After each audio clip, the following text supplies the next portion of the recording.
दोस्तों, हमारी शिकायत होती है अक्सर कि जीवन में इतनी सारी समस्याएं क्यों आ रही हैं, इतनी सारी चुनौतियां क्यों आ रही हैं। मेरी भी रहती थी, आपकी भी रहती होगी। तो आइए एक छोटी सी कहानी जानते हैं इसके ऊपर, और शायद अब आपका समस्याओं को देखने का नज़रिया बिल्कुल बदल जाएगा इस कहानी के बाद। तो दोस्तों, कहानी में थोड़ा आपको मुझे साथ देना होगा क्योंकि हाइपोथेटिकल सिचुएशन है, बहुत सारी चीज़ें आपको मान के चलनी पड़ेंगी, ठीक है।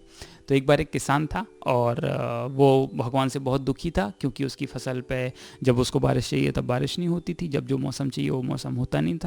तो उसने भगवान से एक दिन बोला कि यार तुम क्या ये नेचर चला रहे हो, क्या प्रकृति चला रहे हो, मेरे हाथ में एक दिन दे के देखो और मैं देखो क्या फसलें निकालूंगा फिर। तो उन्होंने कहा ठीक है तुम ले लो, और उसने वैसा ही किया। जैसी बारिश की ज़रूरत थी फसल को, तो बोला बारिश, बारिश हो गई। जब हवाओं की ज़रूरत थी तो हवाएं, और सारी चीज़ें जिस तरीके से चाहिए थे, धूप चाहिए थी तो धूप आ गई। सारी चीज़ें उसने अकॉर्डिंगली कर दी जैसी एक पौधे को बढ़ने के लिए ज़रूरी होती हैं। उसने बिल्कुल जो कंडीशंस अच्छी हैं वो सारी की सारी दे दी। जब फसल काटने का टाइम आया तो पौधे तो बड़े सॉलिड थे, लेकिन जब उसको काटा तो उसमें कोई बीज नहीं निकला, कोई उसकी उपज निकल के नहीं आई। पौधे तो सॉलिड थे लेकिन उसकी जो फलियाँ होती हैं उनमें कोई बीज नहीं था, मतलब कोई उसकी हार्वेस्ट हुई नहीं, कोई उसकी उपज निकल के आई नहीं। तो वो बहुत गुस्सा था कि इतना सब अच्छा सही करने के बाद भी मेरा बीज नहीं आया, उसमें से कोई उपज निकल के नहीं आई। तो उसने भगवान को फिर से बुलाया कि ये क्या हुआ है।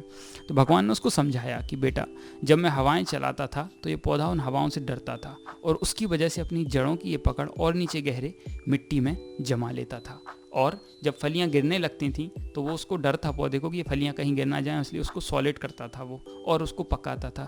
और ये सारी चीज़ें जो समस्याएं विपत्तियां मैं उस फसल पर डालता था, उसकी वजह से वो पौधे और स्ट्रांग होते थे और फलियां और मोटी और अच्छी हो जाती थी। लेकिन तुमने कभी इन फसलों को चुनौतियों में नहीं डाला, मुश्किलों में नहीं डाला।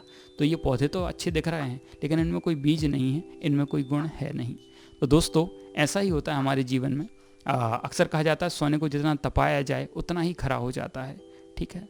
तो वैसा ही होता है जब हमारे जीवन में समस्याएं आती हैं। समस्याएं आएंगी लेकिन आपको उनको समझना है, उनको पार करना है किसी तरीके से, और उनके आगे खड़े हो जाना है जाकर।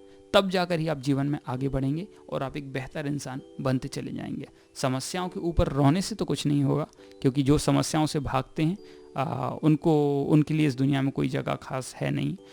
तो समस्याएं जो भी आएँ आपको समझना है, उसको छोटे छोटे हिस्सों में तोड़ना है और देखना है कि अब आप इसके लिए क्या कर सकते हैं, अपना बेस्ट करना है। और मेरी आशा है कि ऊपर वाला आपके साथ रहे सभी चीज़ों में। और अक्सर होता है कि जब हम अपनी तरफ से पूरा दम लगाते हैं, मेहनत करते हैं, तो ऊपर वाला भी हमारा साथ उसमें देता है। तो इसी उम्मीद के साथ कि आप अपने जीवन में समस्याओं से नहीं डरेंगे, उन्हें खुद को बेहतर बनाने का एक मौका मानेंगे कि अगर कोई समस्या चुनौती आई है तो वो खुद को बेस्ट बनाने का एक तरीका है। तो अगर ये मानेंगे तो जीवन में ज़रूर आगे बढ़ेंगे। मेरी शुभकामनाएं आपके साथ हैं। यूकरजक poetry and story telling channel को अगर आपने सब्सक्राइब नहीं किया तो सब्सक्राइब ज़रूर कर लीजिएगा, और मिलते हैं अगली वीडियो में। वीडियो को लाइक कर दीजिएगा। बहुत बहुत धन्यवाद।